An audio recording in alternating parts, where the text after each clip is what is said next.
You have been set a brief. That is to make one dish where vegetables are the star.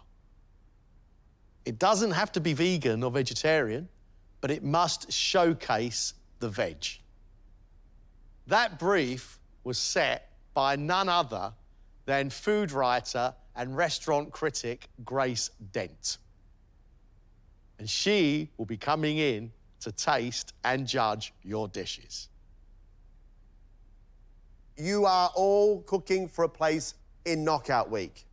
At the end of this, we will only take the best cooks with us. We wish you the very, very best of luck.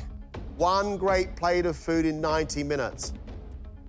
Let's cook. Panisha, what are you going to make? A truffle oil and honey goat's cheese mousse with a spicy golden beetroot puree and an aromatic spiced classic beetroot puree. I've got a balsamic pickled beetroot and I've got candied thyme beetroot crisps. So it's all about the subtle flavour of this dish rather than big pow in your face spice. I liked being hit by your big spices. I know. Beetroot and goat's cheese are perfect together. But it's all about those beetroot purees. Those beetroot purees have to be fine, they have to be well seasoned, and they can't be watery. So she's got to make sure she gets that absolutely right.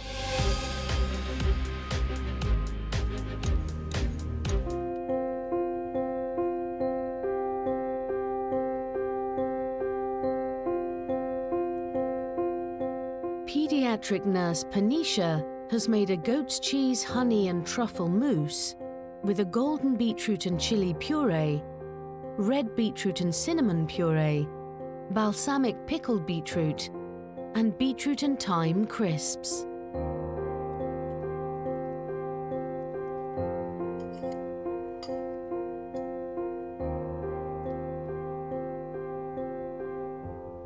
Panisha, I am quite shocked by this. As the plate came up, I thought, I've seen beetroot and whipped cheese so many times. How can it surprise me? But gosh, do you know about flavour? The golden beetroot has got a real whack of heat. You did make beetroots the star of the show. I like that. I love the goat's cheese, creamy, slightly salty, with honey, sweet, and truffle. That is an absolute winning combination, and I love it. When I then get that pink beetroot puree with cinnamon, it's divine. No denying you know the season. No denying you understand flavour. But everything's soft. I feel like I need something I can get my teeth into with all those different wet bits. Yeah.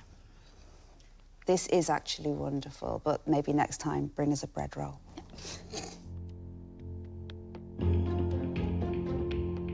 I didn't pay as much attention to those crispy parts. That's an awesome comment.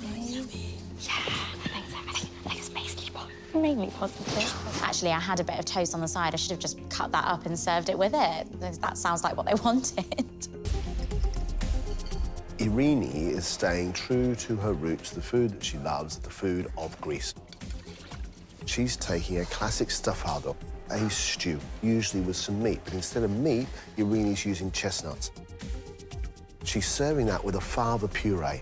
Fava, it's like a dried bean, and the puree should be similar in texture to a hummus. It should be smooth, but with a little tiny bit of texture, and then it needs to be flavoured really well.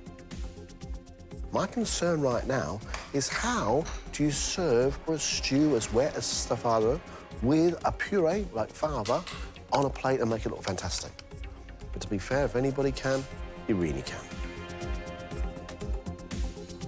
I love my dish and I hope that the judges love it too. Just 5 minutes left, please. Semi-final up for grabs.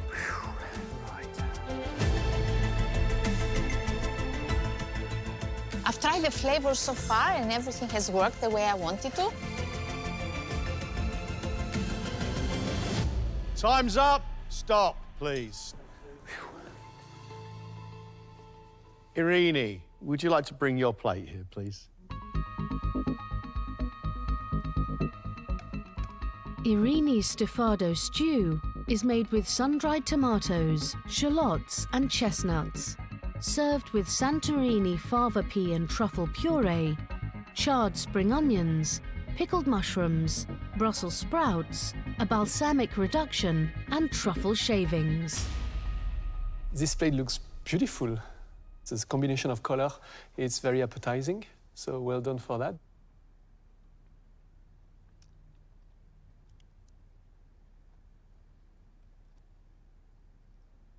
The elements are well cooked, very well cooked. There is a combination of sweetness with cinnamon and the chestnut. It's surprising. The onion is nice and it melts in the mouth, it's still juicy. So personally, I like it. I like it. I think your stafado is lovely and rich. Using sun-dried tomatoes, you get that concentration of sweet but sharp flavour. The chestnuts have a decent bite to them. I think the texture's good. I think the flavour's good. I think it's original. I think it looks like a dish you could sell in a restaurant. I think it's a very good round, Irini. Thank you. What I really love are the Brussels sprout leaves that have still got a real crunch with a little puddle of balsamic in, because it starts really sweet and finishes bitter, which I think is really clever. I love your fava puree. I love that. When you eat it, it's comforting. It's comforting because this is the kind of food you cook at home, but it really reflects that. You know that lovely warming feeling when you feed somebody and he likes it? I'm so glad I let him how it felt. Billy, what's happening over here? You seem a tad stressed. Yeah, cooked the lentils 3 times. Have you really? I don't think I've ever cooked lentils incorrectly in my life before. First off, they had too much chilli, and second off, they had too much salt in, so this time they should be all right. Listen, you've got 15 minutes left.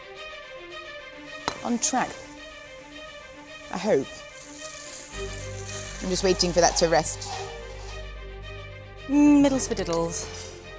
I'm kind of like happy with some things and not so happy with others. Don't forget your egg, Jane. Yeah, Your egg. that's what I'm just about to do, yeah. Run out of time. Quick. I don't know how to do that.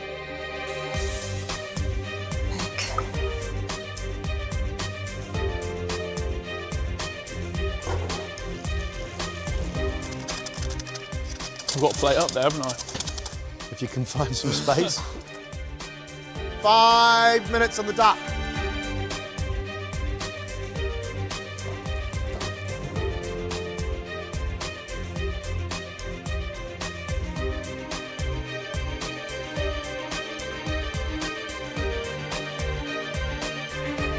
Right, that's it, guys. Time's up. Stop, please. Billy, stop. Well done. Yeah, well done. How's yours? Yeah, good. I'm over the moon. Oh, that's lovely. You've just got so many ingredients.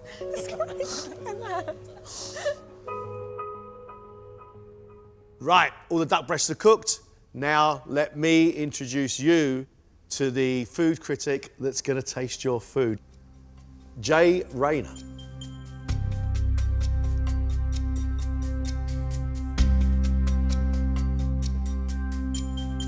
Good afternoon. Ready for your lunch? I hope so. Liz, come and bring your duck up here, please.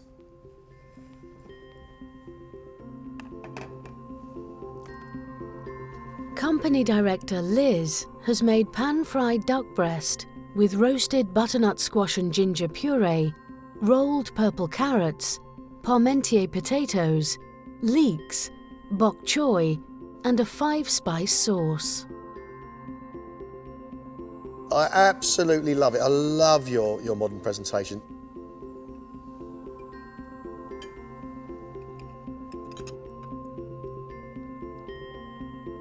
The duck is accurately cooked, but what really makes it sing are the sauces you put underneath. The puree with that little hit of ginger, and then the 5-spice gravy on the top. It becomes one. They do sort of mingle in with each other, but they become a very nice one. They shake hands and move off into the sunset together like they're best friends. I like the ginger, butternut squash, 5-spice duck combination.